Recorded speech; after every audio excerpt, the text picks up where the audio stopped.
too hot today, but it's all getting under control.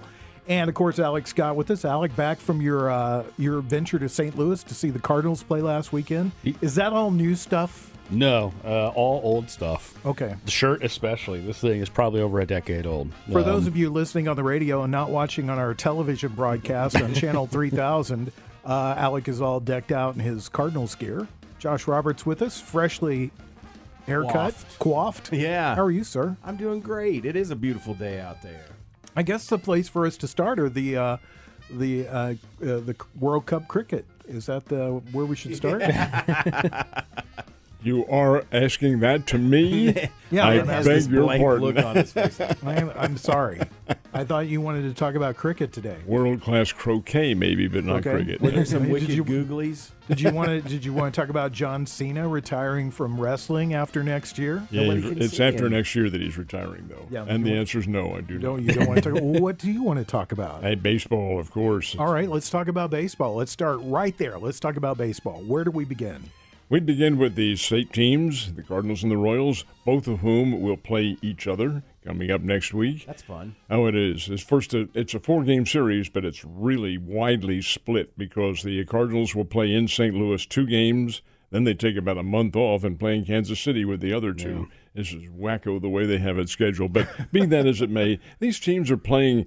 The Royals are playing better from what most people thought. Cardinals are about where everybody thought they would be, kind of bordering between a 500 team. They have their good moments. They have really bad ones like yesterday. My God, what happened to Lance Lynn? But again, 37 years old, you expect this sort of thing. Gives up 9 runs. Was it 9 runs and 11 hits or something like that in 2 innings? This is ridiculous. You can't have something like that. And now the way the Cardinals have apportioned their whole season, I'm afraid he has blown out his bullpen. And this is just beyond the halfway point of the season. They're not coming in and being as effective as they once were. How could you be when you're playing every day, for heaven's sake, or pitching every day?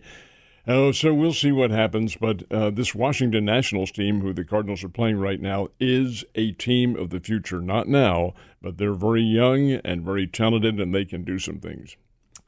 Alec, you were telling me the other day when we were talking about the Cardinals closer, how many saves does he have right now?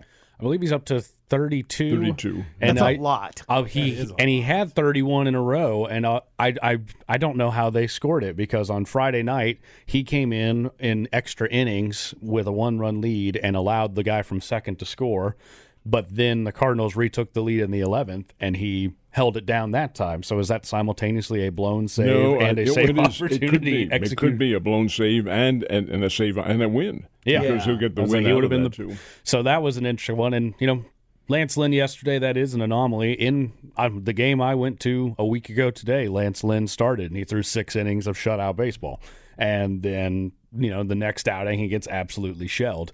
The bullpen is going to be a problem, I think, coming down the stretch because it seems like the philosophy with this slightly older rotation is if you get through 6 innings, you're good job. That is what they want of their starters. And unless their pitch count is in the 60s after 6 innings, or if they're throwing a no-hitter or a perfect game like Sonny Gray was a couple starts ago, they're going to pull you, and they're going to put it on the bullpen, and that's, how Helsley has gotten all these saves because he's just coming in.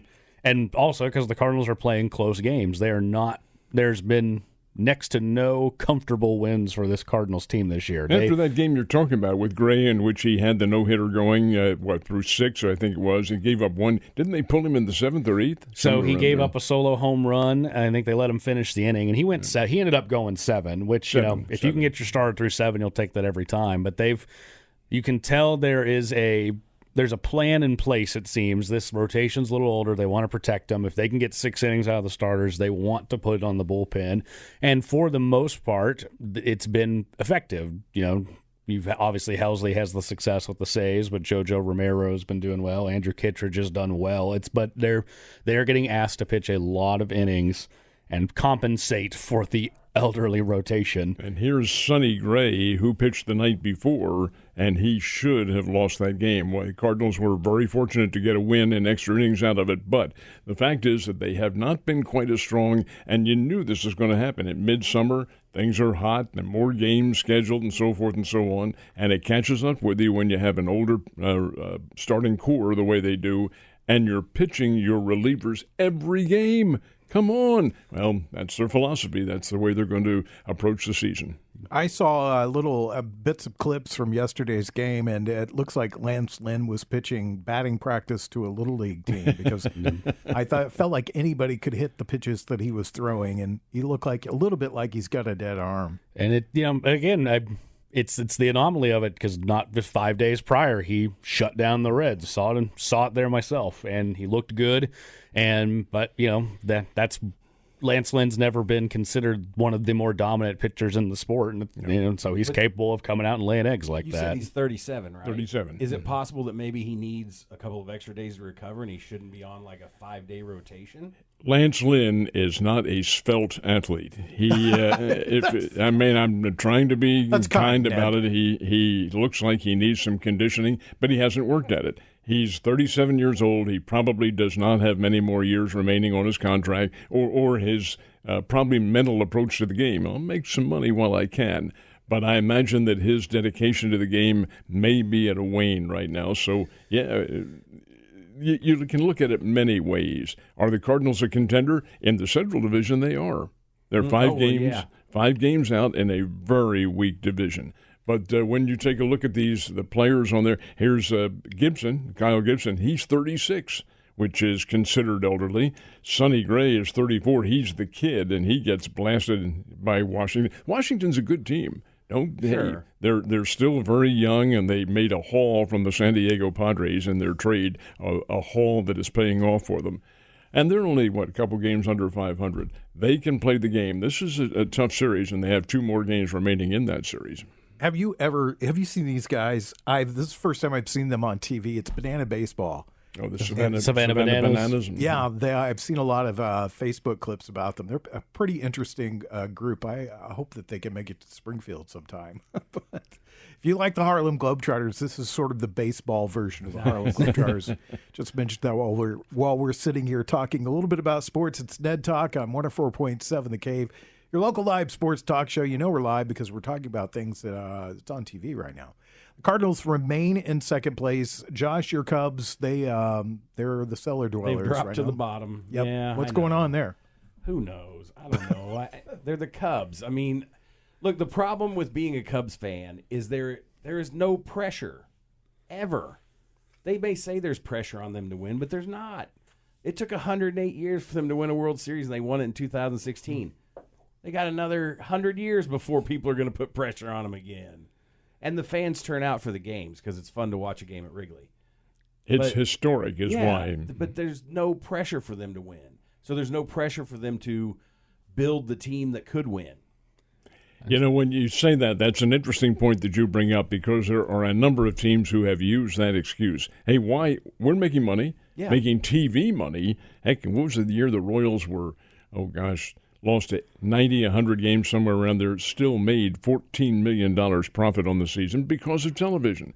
There is really, in many respects, a non-incentive among many of them, not all of them. Some of them want to win and spend that money. Dodgers, for instance, and Yankees and Philadelphia, people like that. They want to win. They'll spend the money. But there are many of them who do not, who are perfectly satisfied with the status quo. Well, that's what you see.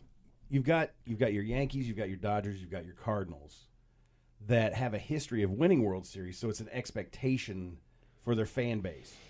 If the Cardinals treated their franchise the way the Cubs treat theirs, their fan base would go away. But there are generations, multiple generations of Cubs fans who just expect it to be like this. And so it is like this. Let me offer this as just a point of view. The Cubs and Cardinals are both about the same vintage. They both came into existence about the same time. The Cubs may have preceded the Cardinals by a couple of years, but whatever. Now, you went up the game last week, Cardinals and Cincinnati Reds. What was in your opinion, from your perception, the actual attendance? Oh, I would, it was not a packed house, I will say, but it was on a Sunday afternoon, I would have expected a little more, I'd think. It was probably, I would say, between 30 and 35. Sunday afternoons in St. Louis used to be sellouts. Yeah. Every single one of them was a sellout. Sure. Why? Well, because of the fan base, number one, but because you are reaching such a far outlying areas, Kentucky and Indiana and Arkansas and Louisiana, all coming up to see the Sunday game because you had plenty of time, or actually the weekend games. Yep. And that was always a big deal. That's why they're very reluctant to ever rain out anything. No matter what, even if Hurricane Beryl is going up there, they're going to try to play the games. But the fact is, they had that. Is that beginning to wane? I hope not, but you have to take a look at what the Cardinals have to offer. And then in contrast to that, I'll tell you, the games that I've been to at Wrigley were not anything special. They were midweek games, and they were packed houses always. It's a thing to do. Yeah. What's the capacity at Wrigley? I will ask. It's about 40. Yeah, it's not huge, but I was like, I wanted to. Yeah, which it's like makes it easier for them to sell. I was like, that was what I was getting at. But I mean, I know it's still it But is at the Wrigley same- Field. That's hollowed ground in terms of baseball. Call me a little superstitious. I feel like the Cubs were due for a not great year when you do this weird interdivision manager poach that they did from Milwaukee, and you fire a guy like David Ross who should be, Cubs royalty, and they were a good team last year, and then to go through all that, I think they're paying a little karma back. It's a very good point you bring up. And up in Milwaukee, here their manager comes down, and he is the Cubs manager now, and Murphy takes over up in Milwaukee, and he has a good team. Not a great team, but a good one, and one that will probably be in the playoffs. Yeah. Didn't Craig Counsell leave Milwaukee to go to the Mets? He had other offers, and I don't think he had a particularly good relationship with that front office in Milwaukee is the reason why. Counsell's a good guy. He's a really fine, astute baseball player, played for championship teams, and has been a solid contributor to the game and was a good manager in Milwaukee, but hey, you got to get along with everybody, and he didn't. Yep. Let's turn our attention to an interesting record tied yesterday, and that's Jose Miranda. 12 consecutive hits. I mean, how hard that is to do on the heater, major league level. 12 consecutive. I mean, that's crazy. Pretty awesome. He tied the Twins record with 10 straight hits, and then he got 2 more hits, and then it's all over for him. But that's pretty amazing in this day and age of long ball baseball, where you see a guy that's coming up and getting base knocks and getting on the base. How about this for a little mark? I think that's indicative of what you just said, Joe, about the long ball and the launch angle and that Silliness. Rubbish is what it is.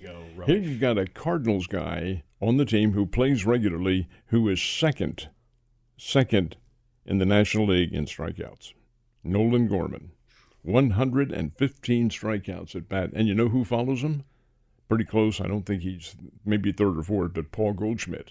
They are both over 100 strikeouts in the season, and the season's what? We're just a little bit beyond the halfway point. That gives you maybe some clue as to what the philosophy toward hitting the ball is, and that's bang it out of the ballpark instead of getting the base hits. And it's feast or famine. And you see, and there's been a lot more famine for those two than there's been feast. Right.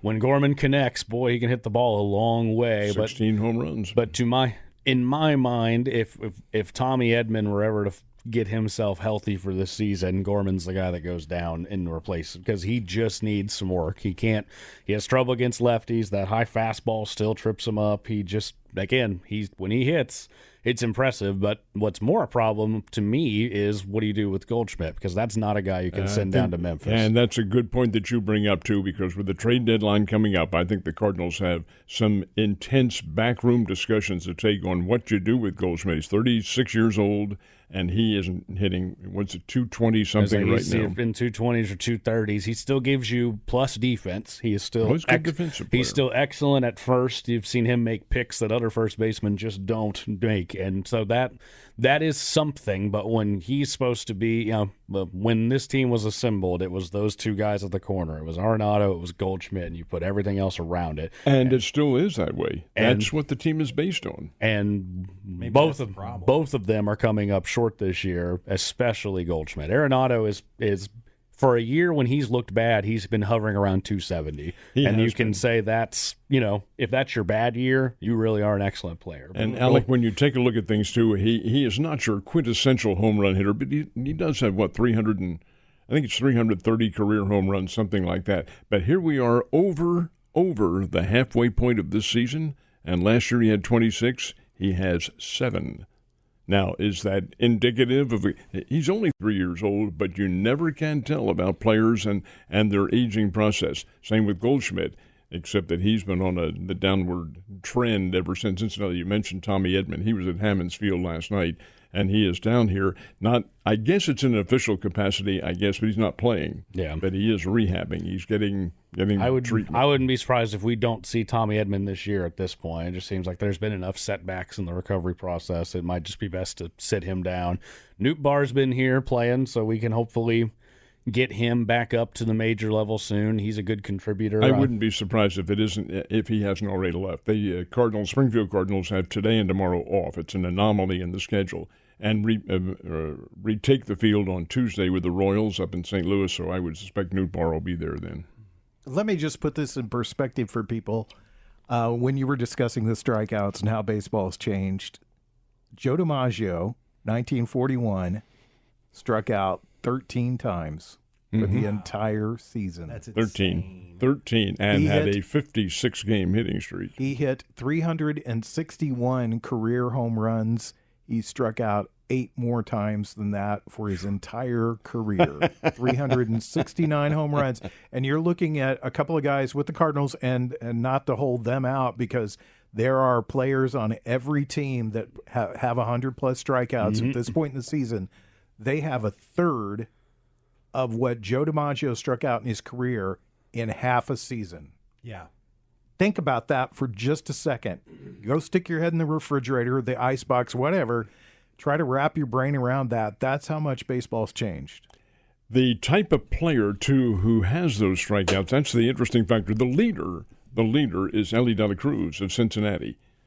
But he's also a consistent hitter. He does strike out more than anybody else, but he's up there wailing away, and he can hit the long ball, and he can also get the base hits, and he is a solid contributor on defense. The others, slightly longer of tooth. De La Cruz is a kid, and you kind of expect that because he has yet to establish an identity in the game, but the others have, and that identity is maybe not necessarily a positive one. I do want to, in defense of the hitters a little, I do think most of it is this change in the game itself. That is a big part of it. But back when Joe DiMaggio was playing, 90% of guys didn't throw 100 miles per hour, and that is about where we are now. If you spitballs and Vaseline balls, I was like, it was. I do.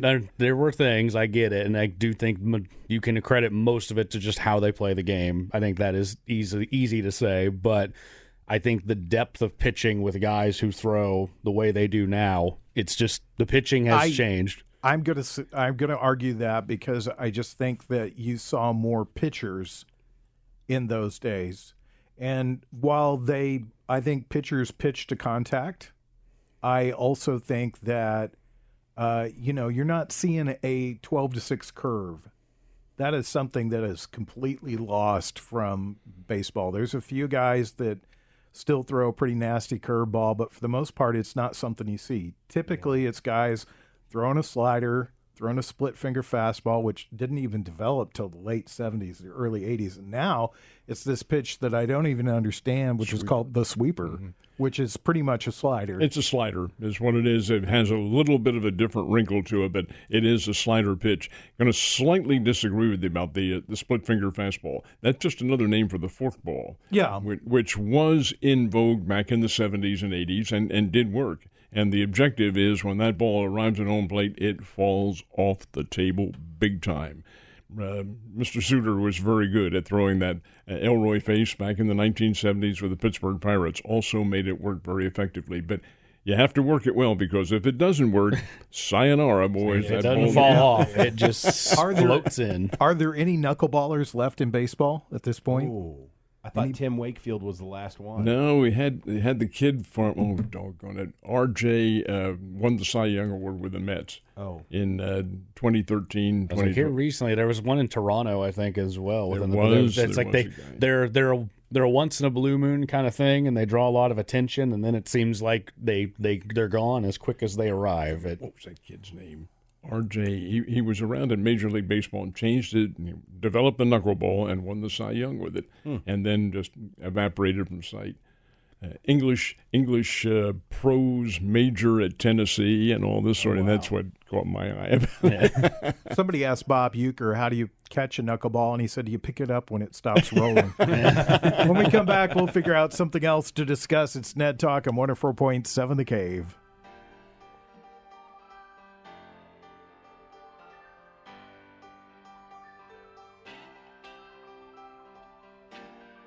You're listening to Ned Talk on 104.7 The Cave, part of the Kansas City Chiefs radio network. Back to Ned Talk on 104.7 The Cave, a proud member of the Kansas City Chiefs radio network. We would talk about the Chiefs, but there's really nothing to talk about. It's really kind of a very, very slow week. It's on the Chiefs website page on ESPN, and there's virtually nothing since we talked last week. Yeah, but that's going to change here in the next couple of weeks. Camp right. opens up, I think the rookies come in the 16th, which is next week? Yeah. And then the veterans are there the 20th. Incidentally, while I have the stage and the mic here, R.A. Dickey was the guy I was trying to think of. Yes. The Knuckleballer. Knuckleballer. Changed his style midway through his career and became a knuckleballer. And we all went, oh, yeah, R.A. Dickey. It's like guy. Oh, yeah. a collective across yeah, the room. That Yep. guy, yeah. Oh, it's also a good time for us to remind you that we have our Chiefs Happy Hour coming up. That is July 22nd. Tickets are available online at 1047thecave.com. Chiefs Happy Hour, you say? Yes, I say.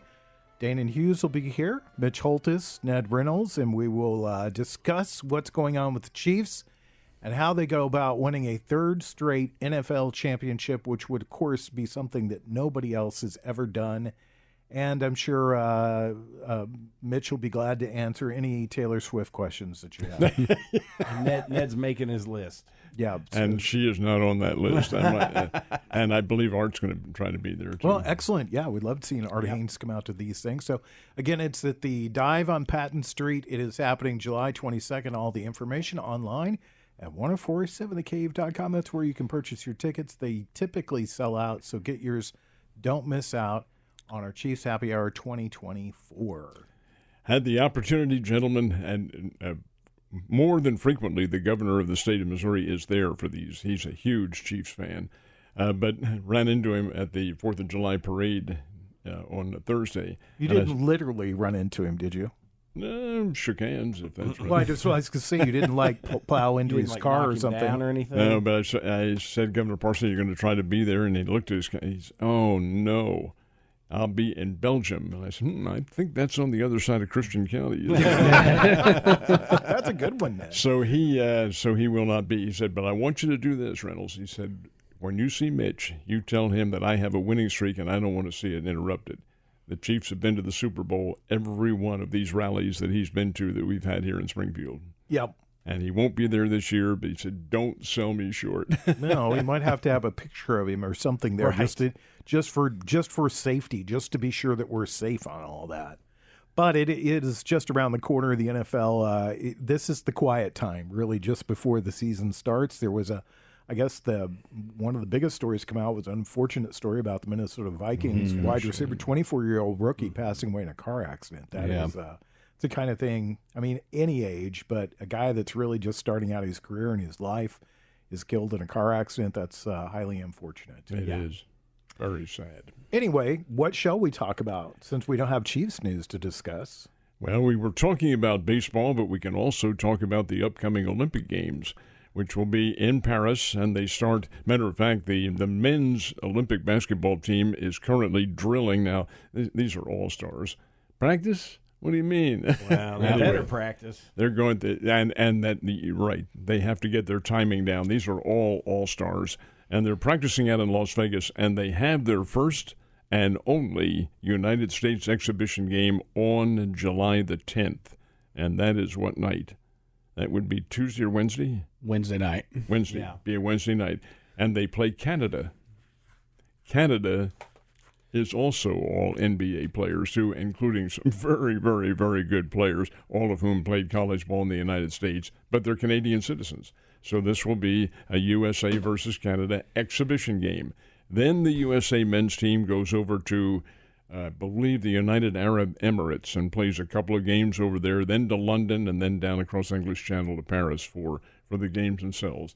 The women go out to Phoenix to do their training. This is a women's basketball team, and I love this because it's the Olympic team against the WNBA All-Stars. Okay. Except the WNBA All-Stars are all on the Olympic team. Yeah, it was like it's mostly Olympic team. Yeah, because that's who you want out there. I bet you that Caitlin Clark, though, is on that opposing team. So, Ned, who is the big challenger for both the men's and women's basketball teams in the Olympics this year? The women, I can't answer your question, but the men I can. Okay. Lithuania and Serbia. Mm-hmm. They are both very, very, very, well, they're USA pros and players. Doncic is going to be one of them. Jokic, I think, will probably play for Serbia. Doncic for Lithuania. But again, it's one player. Now, what is the surrounding group of players? Well, they'll be good. But are they NBA level? Probably not. So those will be consistent challengers. But Germany and Spain also had some very, very good, talented players on. This will be a good little challenge for the USA.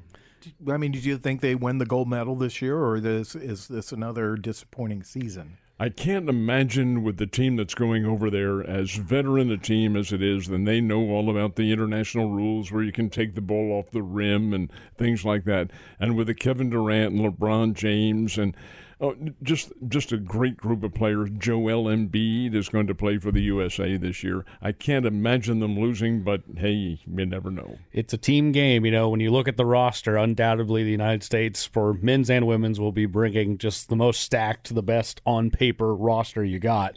But it's how seriously do they take it? You know, they all do how much do they try and lean on we're better than them, and we know it. And it's like, well, are the five of you playing together, or is it just five guys looking to create their own shot over and over again? And right. If that's how they play, you run into a team that plays like a team and like as a unit, you know, and they could run into some trouble. So it's always, it seems like that's the story every 4 years with the basketball. Is like if they just take it a little seriously, no one should stop the United States at that sport. Josh, are you going to watch? Yeah, I'm going to watch it. I tend to agree with what they're both saying. I mean, the U.S. should win those games easily going away, but I am a person who thinks that the NBA is kind of degraded into a bunch of individual effort and not much team basketball, and the rest of the world plays team basketball. Because of what you're just saying, Ned, they don't have every player as an all-star, so they have to play better as a team. So if the U.S. comes in there cocky and thinks we're going to blow everybody out, they're going to lose. And then we can call LeBron's again from the last time he got the bronze medal. Well, this all happens to fall right during all the free agent signings that are going on right now, which is a very interesting period because during this time, there's people that sign like at 12:01 on the day that you can sign. Mm-hmm. And LeBron James, he declined his offer. He declined his choice to go back to the Lakers, but he got a max deal and he's going back to the team. It's a procedural move is what he had. He became a free agent knowing fully well then he could declare his own terms, and that's what he did. He knew he was going back to the Lakers regardless. One of the more interesting, I think, names that is leaving is Klay Thompson, who's not going to be with the Golden State Warriors anymore. No, and that's a big loss for them, too, because he's a key contributor.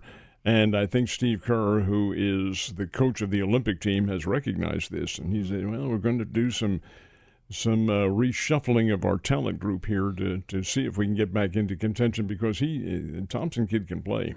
Yeah, his Splash Brothers, probably one of the more, you were talking about how basketball is degraded into a one-on-one sort of game. Yeah. If you watch the San Antonio Spurs play during their run and Golden State play during their run, you saw a lot of really good team basketball played by those teams. I agree. And Thompson and Curry, two of the best shooters that you'll find anywhere. And they are. And yeah, poor Klay Thompson, you know, it's underappreciated because Steph Curry is, I don't think it's arguable anymore, he's the best three-point shooter, you know, ever, period. You can end the sentence right there. Klay is very, very good, but he shared his whole career with Steph Curry. So I think they're one of my favorite Klay Thompson stats. I'm forgetting the numbers exactly, but there was a game where he put up 30 to 40 points. I think he had dribbled the ball 3 times or something it was because it was just threes all night long. Just catch and shoot.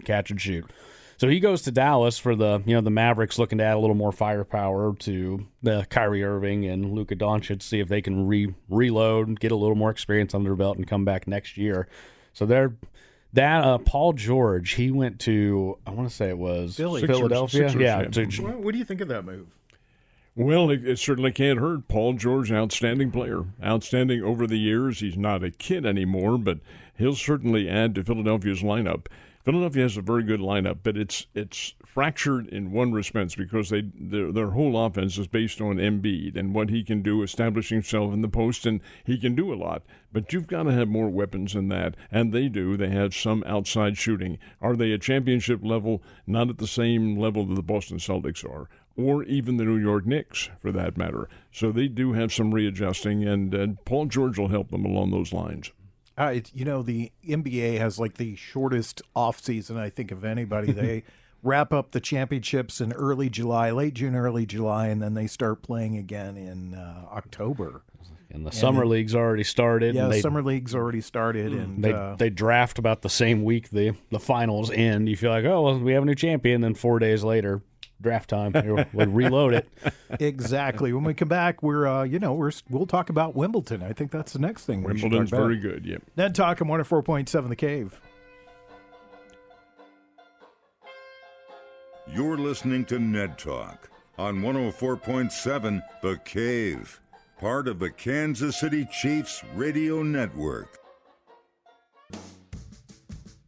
Back to Ned Talk on 104.7 The Cave, a proud member of the Kansas City Chiefs radio network. Joe Westen, Ned Reynolds, Alex Scott, Josh Roberts. We're doing Ned Talk, your local live sports talk show, 104.7 The Cave. And this time of year, it's a big time for tennis, Ned. You're a big tennis fan. Wimbledon is in full vogue. Matter of fact, this is the final week for the Wimbledon competition. The championships will be decided 1 week from for the men today and for the women 1 week from yesterday. So, yeah, this is all down to the elite of the tennis world who are playing now. And what's interesting is there are some individuals who one would not have expected to be at this level still competing. That does not involve the number one men's player, Joaquin, and it's Sinner is how he pronounces his name, an Italian player, and he is really, really good. He just bounced the ESPN darling Ben Shelton out of the tournament. And Ben Shelton is a fine player, big lefty from the United States who can play, very powerful. But Yannick Sinner was, his experience, I think, got him through. But Novak Djokovic is still there, and he's still in the competition, as is Carlos Alcaraz, who is a very, very fine player, and the guy who, in my opinion, is probably going to win it. Alcaraz is so very strong and just tough. He's only 22, 23 years old. Wow. Hits the ball like a rocket. Then as far as the ladies are concerned, the top seed, Iga Swiatek from Poland, knocked out of it. She was knocked out of it yesterday. So you have a big upset brewing there, and you do have Coco Gauff, who is still in the competition. So, it's anybody can win this thing, and at Wimbledon, it is such a change in surfaces where you're playing on grass court. And from here, the next and final major will be on the hard courts in the United States. As a matter of fact, what's really interesting to me is that a number of the international players are disdaining the Olympics in Paris, which is on clay. They're playing at Roland Garros Stadium, disdaining that to concentrate on the U.S. Open, which is a totally different surface altogether on hard courts. What other sports I know we're talking about Wimbledon right now, and tennis is there this year. Is golf back in the... It is indeed, and as you might expect, Scottie Scheffler is the number one American player going into it. Does he ever lose? Doesn't feel like it. Does not feel like it. And he's got, he's got Colin Morikawa on the team. I've forgotten who the other two are. Maybe Schauffele. I think he's still on the team as well. It's four of our top golfers are going over there, but Scottie Scheffler is the team captain. And as far as the ladies are concerned, I don't know who will represent the USA. It will probably be a very varied number of individuals because that's a big balance in women's competition. Is baseball out this year? Yes, baseball's not included. What are there any other big sports any of the big major sports that are in? Soccer's in? Oh, soccer's always in the Olympics. Soccer's in the Olympics. That's one of the core, but I think track and field is probably the major headline maker, and we do have a very strong United States sprinting team in there as well, including, as Alec pointed out, the 16-year-old Quincy Wilson from Washington, D.C. did not make it in the 400-meter run. He finished in 6th place. The kid's 16 years old, for heaven's sake. Amazing. He is on the relay team. Made the relay. Noah Lyles is going to be the front runner. Sha'Carri Richardson on the women's side. I was like the United States is sprint, and they've got some good reps in the steeplechase. Well, we have a 400-meter hurdler who's setting records. There's the track and field is not going to be missed during the Olympics. You need to check in on that because that's going to be a great area for the United States. Same with the swimming. I can't wait to watch Katie Ledecky win every event she participates in by 30 seconds. One of my favorite videos from the trials is she won her race, and they showed her at the finish line, and she just tread water for maybe 15 seconds before somebody else comes in and gets second place. Dominance. It is absolute dominance. I'm kind of spoiled because I went to Drury in the midst of Drury winning 9 national championships in swimming in a row. Mm-hmm. And then they moved up from NAIA to Division Two. And they didn't win the first year they were in Division 2, and then they won like 5 more in a row after that. So I love watching swimming because of being at Drury and the success of the Drury swimmers. So it's and I expect the U.S. to dominate just like Drury dominated when I was there. Keep in mind now that pretty much do. Drury won, but they also had some swimmers who weren't United States citizens. That's true. They recruit from all over the world. Same with Missouri State, and those individuals do qualify for Olympic competition. What's your favorite, Ned? Do you prefer the Summer or the Winter Olympics? Oh, summer. Without question. Why? Summer. I identify stronger or more strongly with the events because that's the original Olympic Games. The Winter Games are relatively new. It wasn't started until, now I'm talking in relative terms here, I think it was the 1920s is when the Winter Olympics came into vogue, but I'm not among those who is a skier and never did learn to ice skate and that sort of thing. So it's not something with which I personally can identify. Report on it, yes. And it's wonderful competition, but I much prefer the Summer Olympics. What about you, Alec? I'm in the same boat. I can appreciate the skill and the talent it takes to do so many of the things in those Winter Olympics, but I enjoy watching the track and field and the swimming and things of that nature more than the team sport activities in the summer. I've grown for a fondness of hockey more recently, so that's going to be something I'll enjoy more in the winter. But I also like when Winter Olympics do give you a little more of the oddball stuff. You get the curling, you get like cross-country skiing where they also like shoot targets. And it's like, I don't know whose idea this was. Pentathlon. Someone somewhere was like, I'm going to make something that I'm good at. Just you watch. I can't beat you at these 3 things, but I can hike across a mountain with skis on and shoot targets better than you. So it's a sport now, and so I think that's fun with the Winter Olympics. You get stuff like that, but I would say I'm much more partial to the summer. Josh? Well, I think there are more summer sports that I enjoy watching. I'm kind of right down the middle, though. I mean, there's a lot of Winter Olympic stuff that I just really enjoy too, and it's like what you said. It's because I would never sit down and watch a curling league, but in the Olympics I'll watch it for whatever reason. I love the idea of international competition. That's part of why I like European soccer so much, because it's, well, especially like the Champions League, because it is international competition. And so they both appeal to me. I think there are more sports in the summer that I can identify with, like what you're saying, Ned, but it's hard for me to pick, honestly. You also don't overlook the boxing, guys, because we produced any number of outstanding world champions. Muhammad Ali was a gold medal winner. You had any number of the world champs who were Olympic fighters and who, excelled at international level fighting even before they turned professional. Right. What a test, too, that is, boxing in the Olympics. I mean, that's a true, test, because you don't get the same kind of time off that you do traditionally from professional fighting. Well, of course, they're not the same number of rounds. There are only 3. And the judging level is different because the contact that you make with a glove is judged as points, whereas in professional fighting, did he draw any blood on that one? It's an altogether different philosophical approach to the whole sport. Do you see ultimate fighting going into the Olympics at some point? I don't think so. Really? I think it's hope not. It's still perceived as too much of a blood sport. It's still too violent comparatively, I think. I mean, boxing used to be considered that too, but boxing, you're standing there and throwing punches with your arms. In the UFC and in mixed martial arts, well, you do have martial arts in the Olympic competition, well, yes, but it's the clean level. Yeah, it's not. It's point. It's all point. Mm-hmm. I don't know that they could develop a point system for UFC because that's not the nature of it. You know what I mean? Yeah. Well, what about cornhole? Is that too violent too?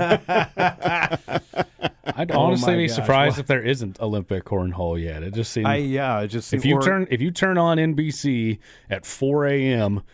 During Olympic season, you never know what you're going to find. And that's a very good point you bring up, because who would have thought that you'd ever see 3-on-3 basketball in the Olympics? And you had that this year in men's and women's 3-on-3. Now, the players are great; they're elite players, but still, that's a hybrid level of the competition. I like watching the beach volleyball. I think that's pretty That's exciting. also It's a good. lot of fun. You just get to see a lot of different sports and people that are really good at the sport that you may not be watching because it's not a traditional football, basketball, baseball, hockey sort of sport or soccer or whatever. So Coming off 4th of July, I say let's get that lemonade chug and that hot dog eating contest in the yeah, Olympics. that's where I wanted to Because start. Lemonade chug. I watched a dude chug a gallon of lemonade in like 10 seconds. It's you know- horrifying and impressive all at the same time. I wanted to spend the entire hour talking about Joey Chestnut not participating in the. He wasn't allowed to. He was banned. Nathan, He was banned. Because didn't he jump ship? He's he being sponsored by he an- sponsored a vegan hot dog. Oh, my. And Nathan said, "Sorry, can't participate." Ouch. So the guy who won ate, I think, 57 hot dogs, and Joey Chestnut, like the next day, went and did that in like 5 minutes. And it was just like, 75 or 80, somewhere around there. Show off. I want to tell you something, though, that surprised me. We televised the Springfield Cardinals game last night. The night before the 4th of July, this is the 4th of July, so it was 2 nights before that, they had a media hot dog eating contest. Were you in it? How'd you do, no, Ned? hell no. Was I Steve wasn't. Grant in it? Now, come on, Joe. No, but we had an individual from our station, the other radio station I'm with, who was in it, and the editor of the Springfield sports section of the newspaper, Wyatt Wheeler, was in it, and there were several others. But So you're saying media in the loosest term? They was didn't mostly invite any of media us. oriented. But I mean, I would what totally surprised me a little bit about the whole thing was with the hot dogs all set up in front, right below them, they had buckets so they could throw up in. That is so What- help me goodness. Oh, what well, the winner? I would What say was take the winning? that bucket away. The winner was Wheeler from the newspaper, and I think I don't know, I must admit I wasn't there to see it, but he had more hot dogs than anybody else. Whatever it was, I could beat it. Yeah, You they're think you afraid of can. us. There's a technique to it, though, that you got to be It's able to called master. eating. I This think I'm guy's- pretty good at This it. guy's confident. You can hear it. Yeah, they just didn't ask us because they were afraid. We're ringers over here. Yeah, they looked at me and they're like, not that guy. When we come back, we'll talk about what we're going to do the rest of the day in Ned Talk on 104.7 The Cave.